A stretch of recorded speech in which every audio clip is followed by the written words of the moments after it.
Coming up on Locked On Dodgers, we're going to talk about Shohei Ohtani, not Shohei. We're going to talk Shohei Ohtani, the $500 million prediction. Should the Dodgers go after him? Would the Dodgers go after him? Should the Dodgers trade for him? Everything Ohtani, that's what's on tap. So make sure to keep it Locked On Dodgers. You are Locked On Dodgers, your daily Los Angeles Dodgers podcast. Part of the Locked On Podcast Network, your team every day.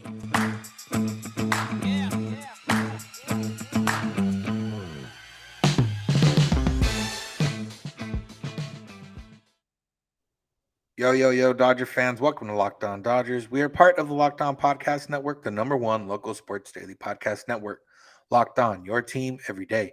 This is the daily podcast covering the Los Angeles Dodgers, bringing you the smart fans' perspective on our boys in blue. You can find us wherever you find podcasts and on YouTube simply by searching for Locked On Dodgers. And if you never want to miss a day, because you know we're not going to, you can subscribe and get it sent directly to your phone or wherever you listen to podcasts or watch on YouTube. So if this is your first time listening or watching, luckily for you, you get both of us today. I'm Vince Samperio. That's my co-host, Jeff Snider. And we're both lifelong Dodger fans that currently cover the team, that have covered the team for a while in the press box and in the locker room and been all over Dodger Stadium. So we've covered a lot of Dodgers stuff, and we continue to do that for about 30 minutes here every Monday through Friday. And that's what we're going to do today, talking about the Dodgers a little bit indirectly in the sense of talking about Shohei Ohtani and the report, or not a report, or I don't know what to call it, a report or an opinion that he could get a $500 million deal next offseason as a free agent. Now, there's a lot of different things to unpack there. But before all that, Jeff, journalistic Jeff is in the building. Jeff's episode yesterday was really good. If you haven't listened to it, talking about Yasiel Puig and everything that's going on with him. And it was not just regurgitated or opinionated. It was actual factual findings that Jeff had. Yeah, it was an interesting episode, definitely different than what we normally do. And mostly the response has been positive. I did have one commenter saying that my fandom was showing through and that I was biased and not giving an unbiased opinion, which is fair because I am a Yasiel Puig fan. But the facts I stated, my fandom of Puig is why I went looking for the answers, but it didn't impact the answers I found. And I still find it really disturbing that the guy who acted as Puig's bookie was a partner of the Dodgers and apparently still is. So there's your teaser. If you haven't listened to yesterday's episode yet, go check it out. Yeah, go check that out. Today's episode is all about Shohei Ohtani after Alden Gonzalez put out there that a potential deal for Ohtani could be $500 million. Probably something we were already going to talk about, but our fan of the show, Greg Bartlett, sent a text message question covering a lot of the things that we probably would have talked about with Ohtani anyways. So I'm just going to read some of these questions and thoughts that he had. He said, there's talk about Shohei's next contract reaching $500 million, and this leaves me with lots of questions. How do you see that playing out? 13 years, $500 million over 13 years would be about $38.4 million per year, which wouldn't be horrible considering all the revenue and everything else that he brings. Even so, it's a lot of risk. What if Ohtani wants something in a 10-year, $500 million range? Would we be comfortable with that? Due to the long contracts, lower AEV trend, but maybe, this would be a little bit different. So with that being said, before we get into the other parts of his questions, Jeff, yeah, $500 million for Shohei Ohtani. I guess it's, kind of the next number. If we skip over $400 million, these guys have been getting $300 million. Juan Soto was offered $400 million over 15 years. I guess $500 million would be the next stepping stone in that sense. Yeah, I guess so. I don't know that I believe it. Actually, first, let me clarify. This is Greg from Bartlett, Illinois, not Greg Bartlett from Illinois. It's his fault for poor punctuation in his text message. But Greg texts us a lot. Very, very good fan of the show. So I just wanted to make sure we got his name right. I don't know what his last name is. Maybe he doesn't have one. Maybe he's like Prince or Madonna or something. But anyway, I don't know that I believe the $500 million thing. I feel like it might be conflating two trends that don't actually fit well together. There's the trend of the super long contract extensions or contracts, And there's the trend of the super high AAV contracts. But for the most part, what we've seen is it's been either or. Other than Mike Trout, I think Mike Trout is the did Mike Trout's I think Mike Trout's extension topped 400 million total. So it was super long and a lot of money per year. But the fact that Trout, who is, literally when he signed it, he was historically good. He's been injured some lately, and maybe that also will come into play too. Like even Mike Trout wasn't a safe bet for that kind of deal. Uh, I just don't know that there's going to be a team willing to, because as Greg lays out, that's 36 million bucks, 38 million bucks for 15 years, or $50 million a year for 10 years. And 10 years is a long contract. Ohtani's going to be 29 at the time that he hits free agency. He's already had Tommy John surgery, which, and I've talked about this before. If Ohtani can remain a great hitter and a great pitcher, then there's almost no dollar amount that would be too much for him, no reasonable dollar amount. But I think there's a lot of risk that one or the other, and realistically, the risk is on the pitching side. If he has another arm problem and he either diminishes as a pitcher or stops pitching altogether, he's a very good hitter, but he's not otherworldly, and he's a DH. And like Mike Trout was an elite center fielder and the best hitter in baseball when he signed his extension. And Ohtani, if he stopped pitching, would be a very good hitter, top 20 hitter in baseball probably, and a DH who runs fast. That's not a $50 million guy a year guy. It's not a $38.5 million a year guy. It's a, $26 million a year guy, something like that. And so I'm not sure that any team is actually going to get anywhere near the $500 million mark. Yeah, I can't see 500 mil just for the fact that you would, unless a team just goes above and beyond, you'd need like two teams to be in like the 400 mil range in order for you to get even near 500 mil. And I think it is the pitching side is where a lot of the risk comes, or at least a lot of the risk that people would assume, because you never know what you're going to get with the pitcher in general. Pitcher.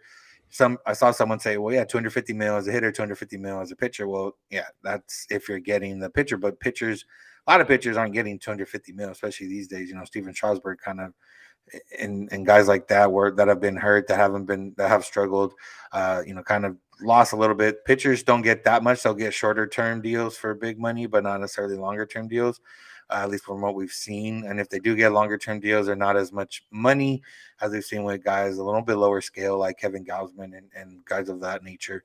So it would be interesting to see. I don't see 500 mil on the table. I do see, 400 mil conceivable, because we talked about it before, is, Aaron Judge had an otherworldly year last year, but Aaron Judge is going to make around 40 mil this year, and for the next few years that the Yankees signed him to. So if Ohtani would have to stop pitching and would focus on hitting, yeah, he could be a DH. He could, in theory, go back to the outfield if they just said, like, let's just say he has Tommy John again. Okay, you're not going to pitch you again. But we do want to get some defensive value out of you. He did play outfield in Japan. I don't know, how extensive that was or how good he was. He's a pretty good athlete. But yeah, it would, diminish any value if you're getting up in the 35, 40 mil or 500 mil total, whatever the case is. So yeah, well, I don't see that happening. I do expect him to get a lot of money, especially if he has another year. And the thing with Ohtani at this point is we've never seen anything like this. People like to make the comparisons to Babe Ruth. Babe Ruth never did anything that Shohei Ohtani's been doing. And he is essentially, he didn't win MVP last year, but it's one of those where it'll take a Herculean effort like Judge did to take him out, kind of like Miguel Cabrera's, and depending how you feel about that, but Miguel Cabrera winning Triple Crown that one year to take Mike Trout out when Mike Trout was at the peak of his powers. So yeah, all in all, I don't see 500 mil happening, because I have to imagine at some point the deal, like the money has to end at some point where owners are not going to pay that. I thought that was going to happen this last offseason, but then they went the way of a lot of money, a lot of years. So we'll see. Maybe there's a pivot like that. Yeah, like you said, it's hard to draw any comparisons in the Ohtani thing because there's never been a free agent like Ohtani because there's never been a player like Ohtani. And so, yeah, who knows what's going to happen? But I guess you and I agree on at least guessing what won't happen. Yeah, more Otani talk on the way. First, let's talk about BetOnline because it's today's sponsor. BetOnline.net is your number one source for sports betting info, stats, news, and analysis. Get the latest odds and trends for every professional and amateur league out there, from pro football to basketball to MMA to all that stuff. They got it all at betonline.net. If you love sports podcasts, they got that on there as well. And they're the fastest and easiest way to get all your sports betting info. Head to betonline.net today on your laptop or mobile device to learn more. BetOnline, where the game starts. All right, Jeff, let's move on to another part of this question that Greg had for us. He says, do we think that the Dodgers will reverse course and follow this trend to sign Shohei? That trend being the lower AAV for long contracts. And then, what do we make of the stories about the Padres' interest? He said it's hard for me to see how their mid-level revenue could support their current obligations plus Shohei. What do you think? First, let's talk about the Dodgers. Just in general, obviously the Dodgers have been linked to Ohtani a lot already, but how conceivable do we think that Ohtani is going to be a guy that they're for sure going after? It seems likely that they're going to go after him. You know, and I don't know. Like the question becomes, if it does start getting up close to that 500 million mark, that's where, and I think that's kind of what Greg's asking about, the Dodgers reversing course, because the Dodgers didn't go super long on Trey Turner. They didn't go super long on Manny Machado. They didn't go super long on Max Scherzer or Corey Seager or, any of the other free agents they've lost in the last several years. The Dodgers just don't do super long contracts. They didn't sign Bryce Harper because they didn't want to do a super long contract. And while Shohei Ohtani is a unicorn and you can't really compare his situation to others, in some ways, I think it's even less likely that they will go super long for Ohtani because, you know, as a pitcher, he's a guy who has had Tommy John surgery and still throws really hard. And that would be a scary proposition for 10 or 15 years to sign a guy, and especially, I mean, 10 years, that takes him to age 39. Like anything longer than 10 years, you're basically guaranteeing that you're going to be overpaying him at the end. And the thing I always come back to, and I first talked about this when Bryce Harper signed with the Phillies, is that it's not just about the money, and Greg asked about, inflation and everything. So $50 million now, 10 years from now, won't feel like $50 million, all that. The problem is the roster spot. And we saw with Albert Pujols on the Angels, he was an albatross on the Angels because they were paying him $30 million, which meant they were playing him every day. As soon as the Angels released Pujols and he came to the Dodgers were only paying him $350,000. And so they didn't feel an obligation to play him every day. They ended up playing him more than they had planned because the same day that they signed him, Corey Seager broke his hand. And so suddenly not that Pujols was playing shortstop, but there became an opening in the lineup. And because Gavin Lux had to shift to shortstop, which shifted Max Muncy to second, which put Pujols at first base. So, but they didn't have to play him because they were paying him. And you could talk all about sunk costs and all these other economic theories, but the fact is, when you have a player who has been a superstar and you're paying him a lot of money, you're going to play him, especially if you're in the middle of the contract and you're not totally sure, and the example I use with Bryce Harper, if you sign him, even with the Phillies contract, you sign him to a 13-year contract. And let's say in year 6, Harper is bad.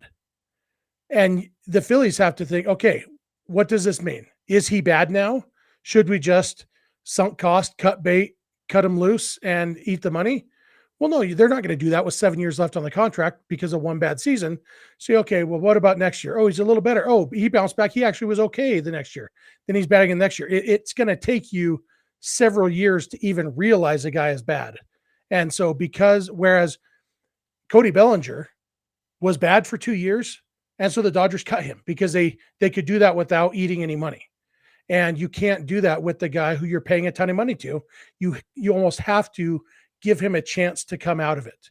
And so if Ohtani, the worst case scenario would be him not getting hurt and just kind of losing effectiveness. His fastball drops down to 94 and he's just kind of he's got a 3.8 ERA and he's a solid hitter, puts up a 110 OPS, still a lot of value in a pitcher who can give you a 3.8 ERA and post a 110 OPS as the DH, but not $50 million a year of value.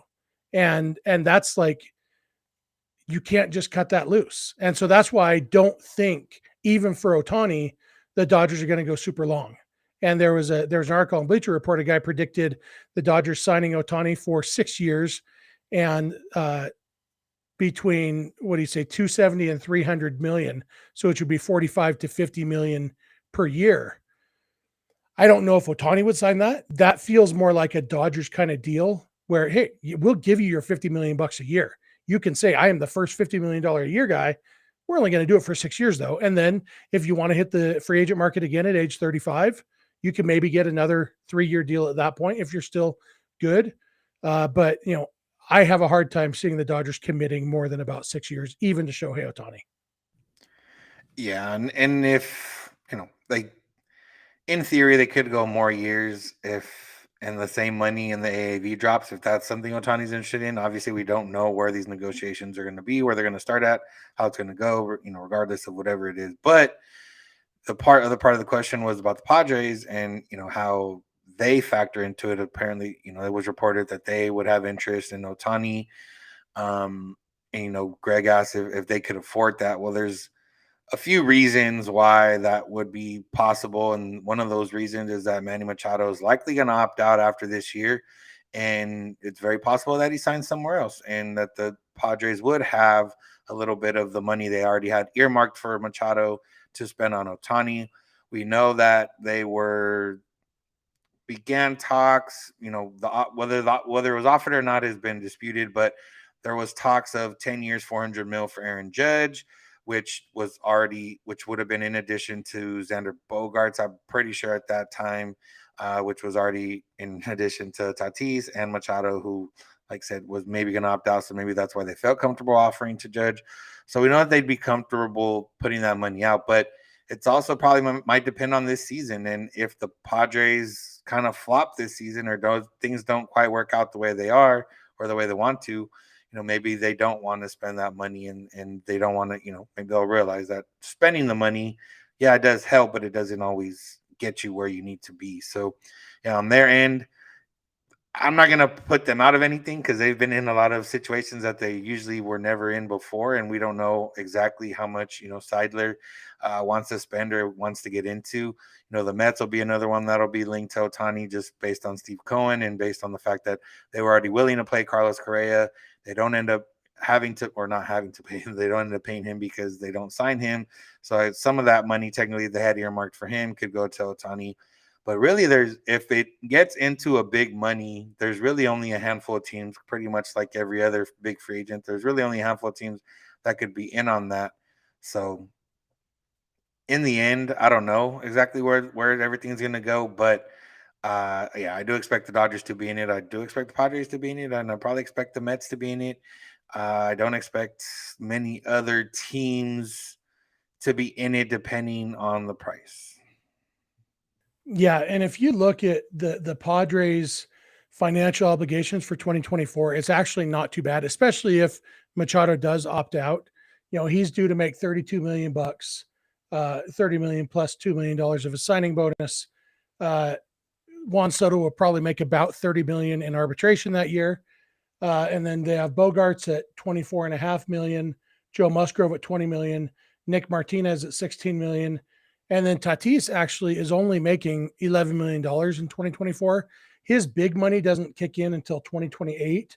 He's $11 million and he jumps up to 20 million for a couple of years, up to 25 million for a couple of years. It's not till 2029 is the first year they're paying him $36 million, the first of 6 years. So they've got some flexibility there, but obviously If you look ahead to that 2029, well, they're already paying Bogarts and Tatis, and you're going to uh, add in Otani. I don't know about that, but they reasonably could fit in. The Mets are. You look at 2024. They, as of right now, their payroll for 2024 is already 250 million bucks, because they have a lot of guys signed for a lot of money, and they're going to add more guys. Some of their younger guys are going to get paid more. Pete Alonso is going to be making more money by then. Some of these guys who are uh, Jeff McNeil, different guys who are in arbitration right now, they have a lot of money committed. And so the only way the Mets are going to be in is if Steve Cohen really does say, I am willing to spend as much money as it takes for as long as it takes. And he has the money to do it, but and I think you and I have talked about this before, even a crazy rich person has got to get tired of spending that much money at some point and losing money. And I don't know for sure that the Mets are losing money, but I would assume that they are, between what they're paying in salary and luxury tax and everything. I'm sure they're not a big money maker for Cohen at this point. Yeah, probably not. And Otani can only bring so much value, even in a big market like that. So, yeah, it's he's going to be a part of the conversation. We're going to move into another part of the conversation on if the Dodgers should trade for Otani during the season, if it's a possibility, and what would be the benefits of doing that. But first, real quick, thanks for making Locked On Dodgers your first listen of the day every day. Check out Locked On MLB Prospects with host Lindsey Crosby. He's going deep on the MLB stars of tomorrow. It's free and available wherever you get podcasts. All right, Jeff. So this was something that you had mentioned before, and we were kind of talking about today's episode, and should the Dodgers explore a trade for Otani during season if the possibility comes up? The Angels have said that we're going to trade him in the offseason. You would imagine that they're going to say they're not going to trade him. But if the Angels are struggling again, or if Mike Trout gets hurt again, or whatever the case is, and they're struggling, Shohei Ohtani is going to be a free agent. He's probably not going to sign back if they're struggling again, because he kind of mentioned that he likes to win and he wants to win, and it's not as fun when he's not winning. The Angels are kind of in flux because they're supposed to be sold at some point in the next year, two, however long it takes. All that being said, Shohei Ohtani is available at the deadline. The Dodgers have the prospects to do it. Should it be something they consider? Yeah, and it's an interesting thing because, that same Bleacher Report article that suggested the Dodgers might sign him to a 6-year deal also said that they might trade for him at the trade deadline. The Angels, while they've had a solid offseason, the Astros continue to be the Astros. The Rangers have signed like 85 good starting pitchers. The Mariners made the playoffs last year and have probably improved this offseason. And so it's going to be really hard for the Angels to even make the postseason. And so if at the trade deadline they are out of contention, it would probably be crazy for them not to trade Ohtani. And if they do, the Dodgers would likely be in on it. Ohtani's making $30 million this year, which means that if somebody traded for him at the trade deadline, they'd be responsible for about 10 million of that. And that would put the Dodgers over the luxury tax. As of right now, the Dodgers are already over the luxury tax, and we'll see if they can get under it. But assuming they trade Blake Trinan or somebody, and so they're a couple $1 million under the luxury tax, I was wondering, would it make sense for them to trade for Ohtani, thereby going over the luxury tax? But if part of the reason that they are trying to get under is to save up money for Ohtani, some of it is financial. The penalties of going over the luxury tax, there is an actual dollar amount penalty, but some of the penalties, and I think my guess, the penalties that matter more to the Dodgers are the non-financial ones. Like, for example, if the Dodgers had signed somebody this offseason who had a qualifying offer, if they had signed Carlos Rodon, it would have cost them their second and fifth picks in this year's draft and $1 million in their international bonus pool. You talked the other day about the international players that the Dodgers signed. The Dodgers are very good on the international market. They're very good at drafting and developing players. And so signing a guy with a qualifying offer costs you, if you were in the luxury tax, it costs you 2 picks and $1 million. If you weren't paying luxury tax, it only costs you 1 pick and $500,000. But if you're signing your own player who doesn't have a qualifying offer attached because he was traded midseason, so he's not eligible for a qualifying offer, like say Shohei Ohtani after you trade for him, it doesn't cost you anything as far as qualifying offer penalties goes. So they get to keep their draft picks. They get to keep their international bonus money. Obviously, to get Ohtani, they'd have to trade prospects. So you're trading actual players. But if the Dodgers have a very deep farm system. And if they could have a package to get, for 2 months of Ohtani, a package highlighted by one good prospect and then a couple lottery ticket type prospects, it could be the kind of deal the Angels would go for. And I think the value to the Dodgers, assuming they then sign Ohtani next offseason, re-sign him at that point, I think they could put together a package that would be less valuable to them than the second and fifth round draft picks and $1 million in international bonus money that it might cost them otherwise to sign him. Did that all make sense? Yeah, you were losing me a little bit, but then it made sense at the end. And that's all we can ask. Yeah, exactly. And what it comes down to too is just what it would cost. Now, if it's going to cost you, we always talk about, do the Dodgers get taxed more on prospects? It always seems like, at least when rumors or when people make trades, it seems like the Dodgers are giving up more than some of the other teams that are projected. That might be because we know these players more. It might be a matter of, maybe it is a Dodger tax, whatever the case is. But, if it gets you the leg up on Ohtani, and let's just say that for the sake of this, conversation right here, that if you trade for Ohtani, you're re-signing him, then yeah, you're more likely and you're fine.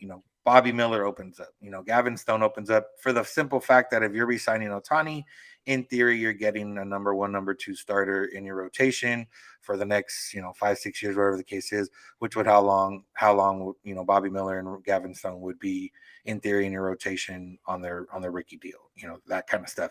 And then you throw in other guys, and like I said, the Dodgers farm system is deep. It's not as top heavy as it's been in the past. You have Diego Cartaya, you have Bobby Miller, you have Gavin Stone, you have, these other guys, Miguel Vargas, who's going to graduate from that this year. But you have a pretty deep list. You can go 1 through 10 is pretty solid. And then, 10 through 30 is solid and not necessarily a big difference, maybe between 11 and 30 on that list. And there's a lot of young guys that we've seen in the last few years that are going to climb those rankings and continue to climb those rankings, similar like Gavin Stone did. We've seen those guys, and we talked about those guys before. So, yeah, prospect wise, it won't cost you as much since you're only getting half a year of Ohtani. Impact wise, you do get those, the half a season with him. You can have those conversations with him. You can kind of know what he's thinking about, what he's looking about. And realistically, the Dodgers are going to make the playoffs, and, goes even further if they can win in the playoffs and show Ohtani, okay, look, you came over half a season, you made the playoffs, you won a World Series. What more could you ask for? Sign on the dotted line and let's make it happen. So, yeah, it makes sense for them. It makes sense for them in the sense that they didn't get one of the big names this offseason that, we don't know exactly what's going to be happening. And it's a matter of, would the Dodgers have to be really good for them to consider? Would the Dodgers have to be, okay, we kind of need Ohtani to get into the playoffs or into the NL, lead the NL West type of thing? That's also going to factor into it. But, yeah, I if it's available, I don't see why they wouldn't be in on it. Yeah, especially because, Ohtani is not a Boris client. Ohtani might be open to an extension. If, we talked about a month or so ago that he has this master plan that he knows where he wants to play next. If that's the Dodgers, then he's going to sign that extension, and he may be dead set on testing free agency. I don't know, but yeah, it would give them a leg up. And although we talk about that, and the Dodgers have they ever used that leg up for one of those guys they traded for at midseason? Like in recent years, you've got Darvish and Machado and Scherzer and Turner and whoever else that always end up leaving anyway. But I'm sure there is some value there to letting him get to know the organization. Yeah, for the most part, yeah, those guys, some of them were hired guns more than anything. Rich Hill stayed. Yeah, some of them were hired guns more than anything. But yeah, I mean, like I said, it at the very least, you have more conversations with him, or you can kind of see who the person he is. Maybe we've never seen him, I guess, in a winning clubhouse, so we don't know how exactly he's going to react to that. I don't know, but yeah, that's Otani. We talked about Otani a lot. Jeff, you got anything else on Otani or anything in general? He'd look so good in Dodger blue. Yeah, he would. He would look very good in Dodger blue. All right, that's going to do it for today's episode. Thank y'all for listening. Thanks for making Locked On Dodgers your first listen of the day. Check out Locked On MLB Prospects for your second listen of the day with Lindsey Crosby. He's a prospect encyclopedia, and he's looking at the stars of tomorrow. It's free and available wherever you get podcasts, which is also how we can be found. If you search for Locked On Dodgers, wherever you get podcasts, and on YouTube, you can also search Locked On Dodgers on Twitter and Instagram. Jeff is on Twitter at Snydog. I'm at Vince Samperio. DMs are open on all those accounts. If you ever have any questions, comments, or concerns, or you can just shoot it to us without a DM. Just say at us on Twitter, as the kids say. You can also send us an email, lockedondodgers@gmail.com, or you can send us a text like Greg, or leave us a voicemail at 323-863-LOCK. That's 323-863-5625. We're here every weekday morning, and we hope you'll be with us when you get in your car. If you're at home, tell your smart device, play podcast, Locked On Dodgers. And remember, you don't have to agree. You just have to listen. Have a good one. We'll talk to you tomorrow.